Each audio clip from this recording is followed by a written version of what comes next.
السلام علیکم dear viewers, ہمارا آج کا ٹاپک ہے قرآن پاک کو بغیر سمجھے پڑھنا۔ عام طور پر یہ کہا جاتا ہے اور بعض اوقات کچھ کم علم بزرگوں سے، خواتین سے یہ بھی سننے میں آیا ہے کہ قرآن پاک کو بغیر سمجھے پڑھنا قرآن پاک کی بے عزتی کرنا ہے۔ اگر نہیں تو کیا بے سمجھے پڑھنا ثواب میں داخل ہے یا نہیں؟ یعنی اگر بغیر سمجھے پڑھا جائے تو بھی کیا اس کا ثواب ملے گا یا نہیں؟ اسی طرح ایک اور بات کہ قرآن پاک سمجھ کر پڑھنا کیا یہ مسلمانوں پر فرض ہے یا نہیں؟ اور تیسری بات، جو شخص مطلقاً قرآن پاک نہ پڑھا ہو تو کیا وہ گناہگار ہوگا یا نہیں؟ تو دیکھیے بھائیوں اور بہنوں، اس میں عرض کر دوں کہ قرآن پاک کی عبارت کی تلاوت خواہ وہ سمجھ کر ہو یا بے معنی سمجھے ہو، یہ موجب اجر و ثواب ہے۔ ہاں، اتنا ضرور ہے کہ سمجھ کر پڑھنے والے کو اللہ وحدہ لا شریک زیادہ اجر و ثواب عطا فرماتے ہیں اور بغیر سمجھے پڑھنے والے کو کم اجر و ثواب ملتا ہے۔ لیکن یہ بہرحال کنفرم بات ہے کہ ثواب دونوں کو ملے گا۔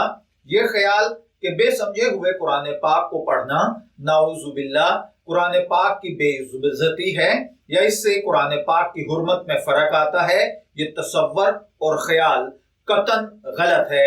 بلکہ اس میں تو اس بات کا ثبوت ہے کہ پڑھنے والے کے دل میں قرآن پاک کی اتنی عزت ہے کہ باوجود اس کے کہ اس کو قرآن پاک کے معنی کی سمجھ نہیں آتی، لیکن وہ پھر بھی اس کی تلاوت سے لطف اندوز ہونا چاہتا ہے اور اس کی تلاوت میں اپنی قوت، اپنا وقت صرف کرتا ہے تاکہ وہ اللہ وحدہ لا شریک کے کلام کی برتری اپنے دل میں اتارے اور اللہ وحدہ لا شریک کے احکامات کو سمجھے اور اس پر اجر و ثواب پائے۔ حدیث پاک میں آیا ہے کہ حضور صلی اللہ علیہ وآلہ وسلم نے فرمایا، جو شخص قرآن مجید کا ایک حرف پڑھے اسے 10 نیکیاں ملتی ہیں۔ اور مثال میں آپ نے فرمایا کہ اگر کسی نے الف لام میم پڑھا ہے تو یہ ایک حرف نہیں بلکہ 3 حرف ہیں۔ لام ایک حرف ہے، میم ایک حرف ہے، الف ایک حرف ہے، تو اس کلمہ یعنی الف لام میم کے پڑھنے والے کو 30 نیکیاں ملیں گی، باوجود یہ کہ اس کلمہ یعنی حروف مقطعات کے معنی کوئی نہیں سمجھتا، کیونکہ اس کے معنی صرف اللہ وحدہ لا شریک کی ذات ہی جانتی ہے۔ یہ حضرت حق اور اس کے رسول صلی اللہ علیہ وآلہ وسلم کے درمیان میں راز ہے۔ اس کے باوجود تو اس کے الفاظ کے معنی تو یعنی حروف مقطعات کے معنی تو علماء کرام بھی نہیں جانتے، تو کیا نعوذ باللہ وہ بھی قرآن پاک کی بے عزتی اور بے توقیری کر رہے ہیں؟ تو ایسا نہیں ہے۔ ہاں، سمجھ کر قرآن پاک پڑھنا، اس کے حلال و حرام اور اس کے امر اور نہی کا علم حاصل کرنا مسلمانوں پر فرض کفایہ ہے۔ یعنی کچھ لوگ ایسے ضرور ہونے چاہیے جو قرآن پاک کے معنی اور مطلب کو سمجھتے ہوں اور وہ لوگوں کو بتاتے رہیں۔ ہر ایک مسلمان کے ذمہ یہ فرض نہیں ہے۔ ہاں، ہر مسلمان کے ذمہ قرآن پاک کی اتنی عبارت یاد کرنا فرض ہے جس سے نماز پوری ہو سکے۔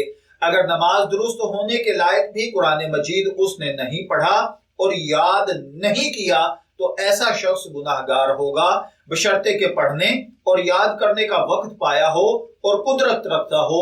یعنی نو مسلم اس وقت تک معذور ہے کہ اسے پڑھنے اور یاد کرنے کے لائق وقت ملے اور گونگا عمر بھر کے لیے معذور ہے۔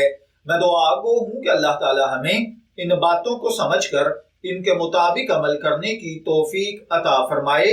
شبیر احمد کو اجازت دیجیے، پھر حاضر ہوں گے کسی نئے ٹاپک کے ساتھ۔ تب تک کے لیے اللہ حافظ۔